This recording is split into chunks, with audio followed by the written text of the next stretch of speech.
Galopin is finally registered with the Swiss Maritime Navigation Office. She's now Swiss and will have to wear the national colors and sail according to her adopted country's rules.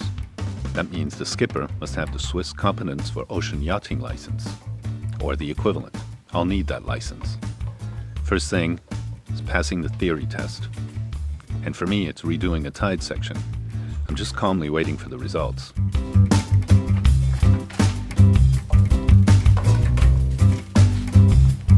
That was a big hurdle to get across. Done. Next is the eye test. Passed, even though I need reading glasses. Ear test? Passed. Those rock concerts didn't affect my hearing. Then I have to take a first aid course, which I chose to do in my hometown of Lausanne. It brought back memories. In 1970, me and my mother lived here in this building. And shortly thereafter, her and I boarded a ship in Genoa to go to America, where she married Mike. And this is the last place that I lived in Switzerland when I was a little 10-year-old boy. So I used to walk up and down the street from when I was like 7 years old till I was 10, till we moved to America. And I'd go to school down the street a little further, past the train station, and then for lunch I'd go to my grandmother's house. But on the way, there was this magic shop, and they were selling magic wands. And I was convinced that I could turn the stove into an elephant. Because as a little boy, I always wanted an elephant for a pet to protect me from the bullies that used to harass me. I bought the magic wand and tried to turn my stove into an elephant, but it didn't work. So I returned the magic wand to the guy and wanted my money back. And he said, "Look, kid, Santa Claus doesn't exist." So from then on, my beliefs changed dramatically. The first aid course was a 2-day affair. Something I thought would be monotonous and filled with hungover teens was actually quite fantastic. The teacher was a third-year med student with the enthusiasm that would rival any motivational speaker. And with her as a coach, I feel I can bring Captain Nemo back to life. Another hurdle passed. On y va. 1, 2, 3, 4, 5. C'est hyper important d'être quand même robuste dans ces tapes, parce que si vous faites sortir le truc avec vos tapes, c'est mieux. Heimlich, ça fait hyper mal. Alors, le but du jeu, c'est de rentrer vite dans le ventre et de remonter vers votre tête. Le mouvement, il se fait en virgule, comme ça. Any questions? Non. Ok, alors, déplie la tête. Parce qu'il n'a pas déplié. Alors, tu bascules comme ça, tu te mets bien dessus, ça veut dire tout ton poids sur la chaise. Et quand il n'y a plus d'autre solution, tu bascules le dossier, tu fais comme ça, et la chaise, en fait, elle va te rentrer dans le ventre. C'est hyper violent. C'est seulement si tu sens que tu vas mourir. Ok? Et c'est possible de te le faire. Le but du pansement compressif, ça soit que le nœud, il soit sur la blessure. Ok? T'inquiète pas, tu vas pas perdre ton bras. Pas sous ma vigilance. So I'm walking down the street I used to walk down when I was a kid, and there's a fish and tackle shop. Then there's a gun shop right here. So it's pretty funny. They've got all sorts of guns, mainly antique stuff, but there's some automatic rifles here and stuff like that. Could be good for keeping your boat safe, as some people are pretty concerned about how to stay safe from pirates. Well, you can always get one of those. So I'd come down this tunnel like a little boy and walk through this tunnel, and I'd have to walk by this cinema. And this cinema has been X-rated cinema for the past 50 years. It's never changed, and it's unbelievable that it's still the same business. That's what's kind of crazy about Switzerland, that some things, you know, change and evolve, but some things never change. This was the last school I attended when I was in Switzerland, and I was classroom right there on the first floor. And before the end of the school year, Mom took me out of school and we went to America. It's the Euro 2016 big soccer championship, and Switzerland has just won their first match. So we're seeing some enthusiasm in the streets. This is the other school I went to when I was a little guy. Spent a few years there. as a little dude, and I went there from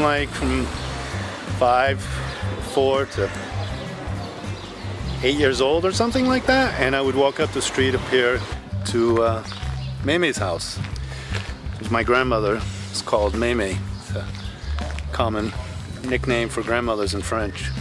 So I'd walk down the street, and here was a kiosk or a tobacco shop, and go and buy my chocolate bar and cigarettes for Gérard, my step-grandfather. My grandmother used to live here for years, and this whole building used to be my grandmother's and my grandfather's, where I used to spend most of my time. And we'd have breakfast and croissants there at that cafe. This was my hood, in a sense, when I was 6 to 10 years old. This was it.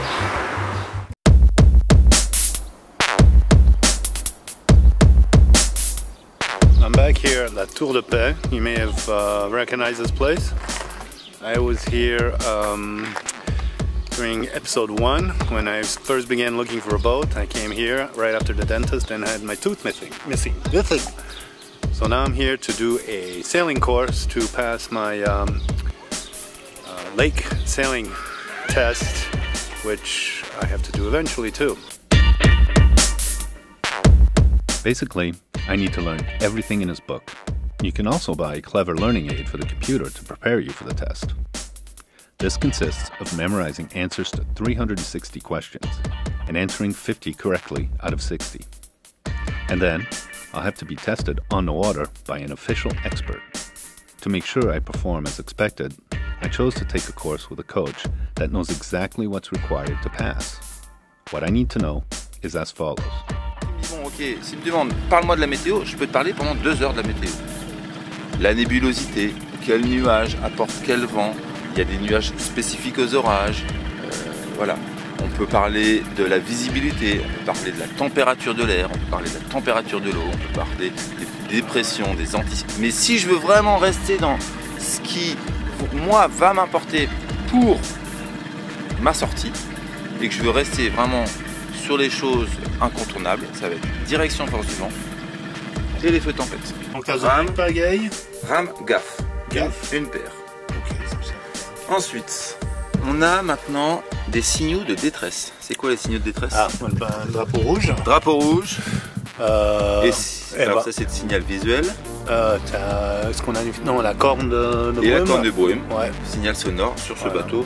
Un sifflet suffit, donc ce sera drapeau rouge, sifflet. On a une deuxième paire. Voilà, ça fait déjà 4 choses. Ouais. Ok. Et ancre avec sa chaîne et sa propre amarre. Donc saut et cope, on a une nouvelle paire. Première paire, rame et gaffe. Deuxième paire, la corne de brume et le drapeau rouge. Voilà. Ensuite, les amarres et l'encre. Voilà. Les copes et le saut. Voilà. Et le gilet à la fin. Nous avons les 9 éléments de sécurité. Avant de partir, 3 choses. Météo, matériel obligatoire de sécurité, équipement du bateau et de la personne. Dans l'équipement du bateau et de la personne, il n'y a que 2 choses obligatoires. Permis du bateau, permis du skipper. Ensuite, il peut y avoir plein de choses au niveau de l'équipement. Équipement personnel, je pense qu'aujourd'hui, des lunettes de soleil, c'est quand même mieux. Une casquette, ça peut être bien aussi, je pense qu'il faut. La crème solaire, une bouteille d'eau. Ça fait partie un peu de l'équipement personnel. Je pense que même s'il fait beau, étant donné qu'on est sur un lac de montagne et qu'il y a un gros cumulonimbus qui se forme ici, en gros, je prends de quoi m'équiper s'il fait beau, mais aussi s'il fait pas beau. Alors il faut qu'on ait des voiles, il faut que nos winches fonctionnent, il faut que nos taquets fonctionnent, de l'essence.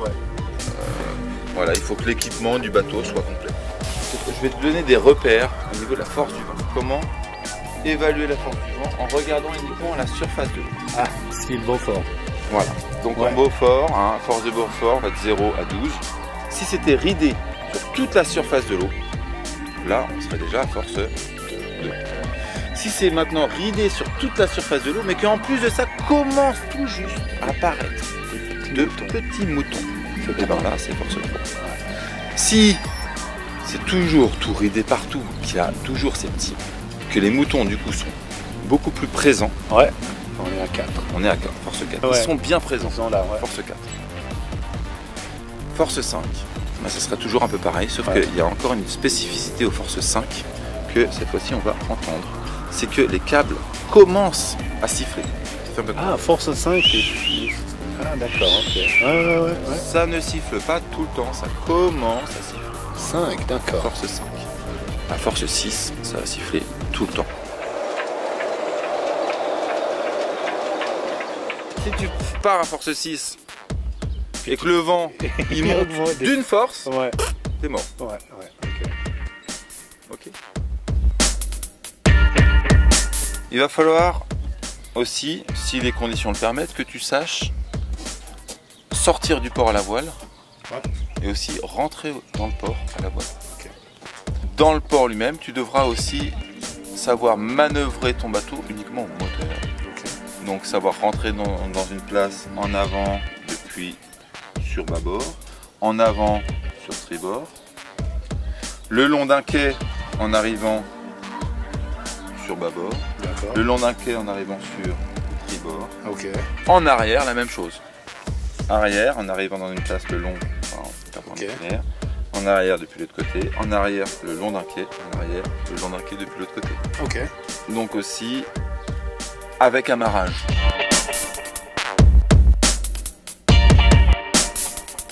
Il y aura ensuite toutes les manœuvres à l'extérieur du port, à la voile, qui vont être la prise de coffre.